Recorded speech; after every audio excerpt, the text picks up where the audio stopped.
most famous story of all times, and that is, of course, is the nes, the miracle of the Reed Sea, the splitting of the Yam Suf. No doubt you'd assume that that's what I was going to talk about today, but I'm not going to. And the reason why I'm not going to is there's probably not much that I could add to what's already been said over thousands of years and all the midrashim that are out there. So what I want to do is I want to spend a few minutes showing you how in this week's Torah reading, the comment that I made to you last week actually came to fruition. Now, if you remember last week, I spoke to you about the most famous line that Moses said to Pharaoh when he wanted to take the children out of Egypt, and Pharaoh said to him, okay, the men can go, but that's it. And what did he say? Do you remember? There you go. Yeah, you're awake. Yay, good job. Actually, what he said was exactly that. Bin ureinu uvisknunenu nelech. With our youngsters and with our elderly, we will go. Well, this week, in the Torah reading, we actually see how Moses wasn't just a man of slow speech, but actually how he put his words into action and he brought that alive. And that is why I want to talk to you about something more mundane and commonplace than the splitting of the Reed Sea. So, what I want to talk to you about is about mitzvot. Why? Because no matter how you look at it, mitzvahs are what Judaism is really all about. Whether you do them because a mitzvah means a commandment and you believe that you're commanded to do so by God, or whether you do them because you believe that a mitzvah means a good deed and you want to do good deeds, or whether you do them because you believe that the more mitzvahs you do, the sooner the Mashiach will come, the Messiah will come, or whether you do them because you believe more mitzvah points you accumulate is more likely that it is that you're going to have a share in the world to come, whether you do them for reasons at all. As Jews, we do mitzvahs that hopefully lead to a life full of, you got it, mitzvahs. That's the idea.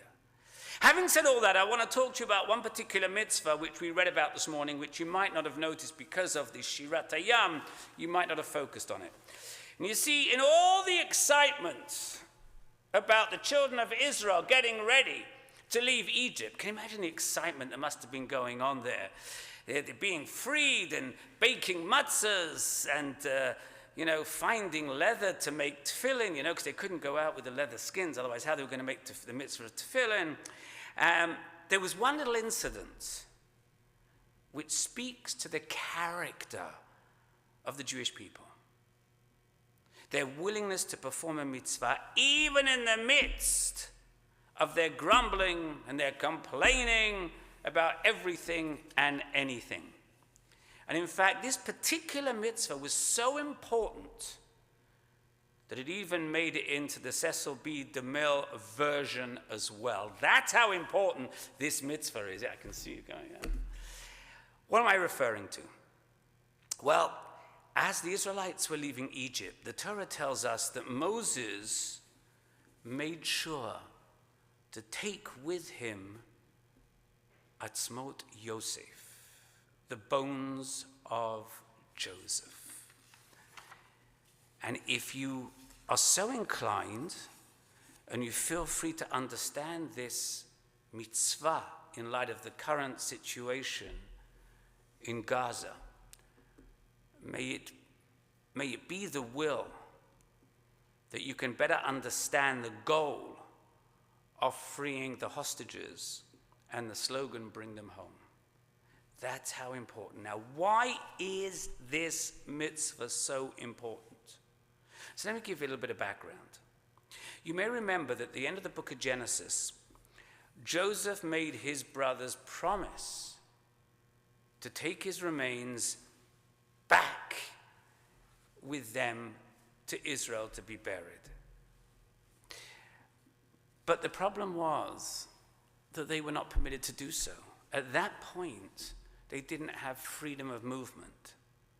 Now, fast forward either 210 years or 400, depending on the math is you believe it is correct. The Israelites are ready to leave Egypt. The promise was ready to be fulfilled.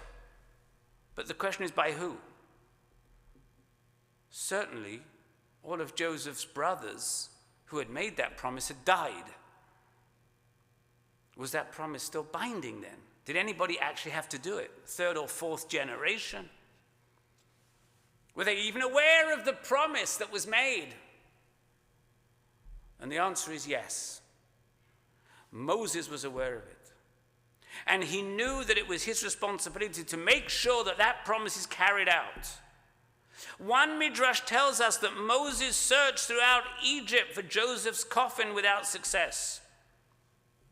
But then a certain woman, Serach, who was the daughter of Asher, the daughter of Asher. Who was Asher? Asher was Joseph's brother, who, yes, was still alive. She met with Moses and said to him that she would show him where Joseph's coffin was. To make a long story short, and I'll spare you all the other midrashim on this, Serach took Moses to the river Nile, where the coffin was buried under the water, and where Moses, saying that he could still fulfill the promise, summoned it with the magic words, pakod, pokadati. And Joseph's, according to the midrash, Joseph's coffin miraculously rose to the surface. Now, what did Moses do? He took the coffin out of the water and he placed it on his shoulders, and all the Israelites then followed him out of Egypt. Okay, so that's a midrashic text. A simple task, the fulfillment of a promise made long ago. But what was so important about carrying Joseph's bones back to Israel? And I'll tell you. You see, there's another midrash that tells us that while Moses was searching for Joseph's bones, what were the rest of the Israelites doing? Any idea? Here they were getting ready to leave Egypt. What were they doing? Give it a thought, give it a stab. Packing, okay, yeah, maybe, yeah, but we're told that they were doing something else. Any thoughts? No, they already made the matzah. It didn't rise. There was a bad batch. They took it with them.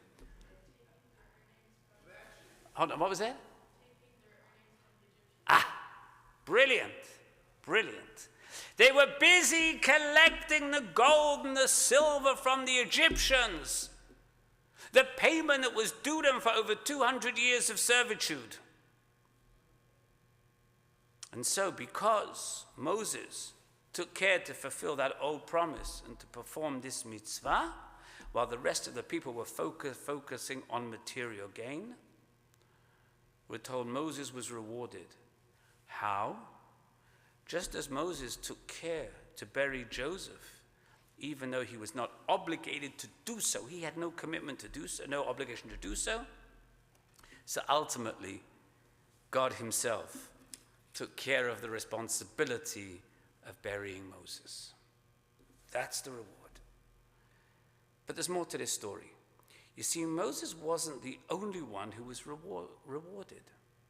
The Israelites carried Joseph's casket with them throughout their 40 years of wandering in the desert. It went with them from place to place. And after Moses' death, they carried Joseph's coffin into Eretz Israel, into Israel, and they buried it in Shechem. They buried it in Joseph's tomb, which until a few years stood as Joseph's tomb. But unfortunately, the Arabs chose to destroy it in a pogrom there. They finished the mitzvah, the promise which Moses had begun.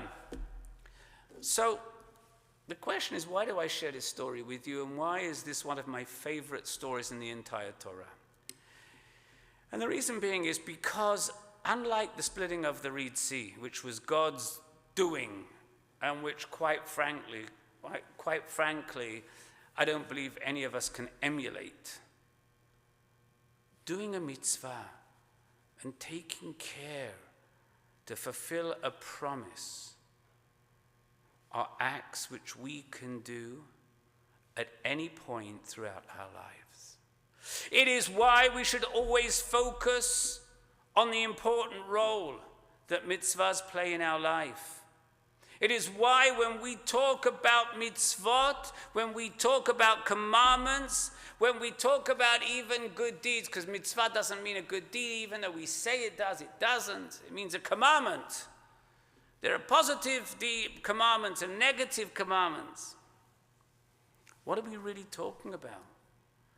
We're talking about those values that we as Jews share, and how we go about living by and demonstrating those values through our actions and through our behavior. Now, this incident also serves to teach about mitzvahs. And let me ask you this. Who should we credit for returning Joseph's bones to Israel?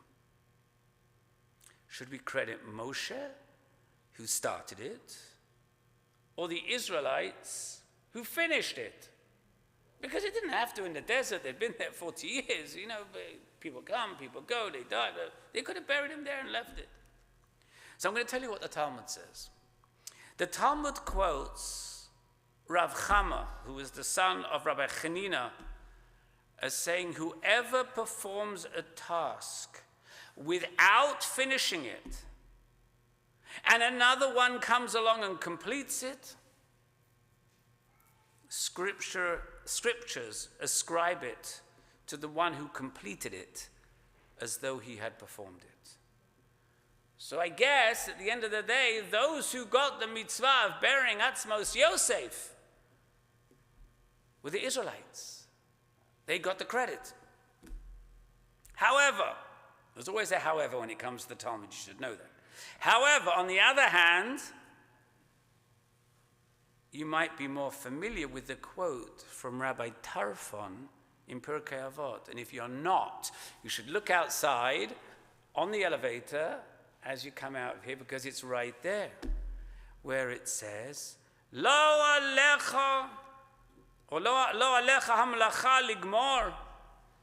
You are not obligated to complete the task, but neither are you free to abstain from starting it in the first place. In other words, according to Rabbi Tarfon, we would give Moses the credit. He started it. Without him, they couldn't have completed it. So which is it? Do you get mitzvah points only if you complete the task, or do you get mitzvah points as long as you at least get involved in performing the mitzvah? And the answer is, of course, both. The answer is that these two statements are not mutually exclusive or contradictory.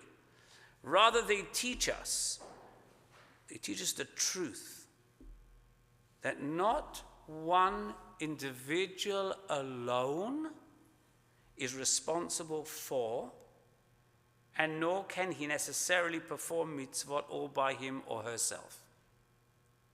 The enduring lesson for us is to remember that oftentimes we need the help of others to do mitzvot.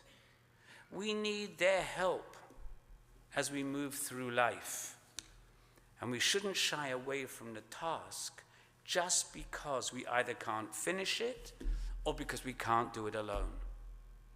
And notice what we see in the case of Atzmos Yosef, the bones of Joseph. Moses started the task when the rest of the people weren't even interested, didn't even give it a thought. Perhaps they didn't even know about it. But when he died and was rewarded, the people saw this, and so they completed the mitzvah so that they too would be rewarded. A win-win situation for everybody. Mitzvah points for everyone all over the place. There are countless opportunities during the course of our days to perform mitzvot. Doesn't matter how small they are. Doesn't matter if you can't complete it. So keep your eyes open, and when the opportunity arises to do a mitzvah, remember, you don't have to start it, you don't even have to finish it, but you can't shy away from it either. The truth is that while there are mitzvot that we are commanded to do, there are many more acts and deeds which we can and should perform, mostly to help other people, because they serve to enhance our Jewish values. And that is a mitzvah in and of itself. So whether your reason for doing a mitzvot are because they will bring the Mashiach, if you believe in that, or because it will give you a golden ticket to heaven, or just because you want to help others, remember that there are countless opportunities in every single walk of life during the course of your days that you can perform mitzvot. And remember, mitzvah goreret mitzvah, which means one mitzvah leads to another. May we continue to enhance our Jewish values by performing mitzvot and helping others each and every day of our lives. Shabbat Shalom.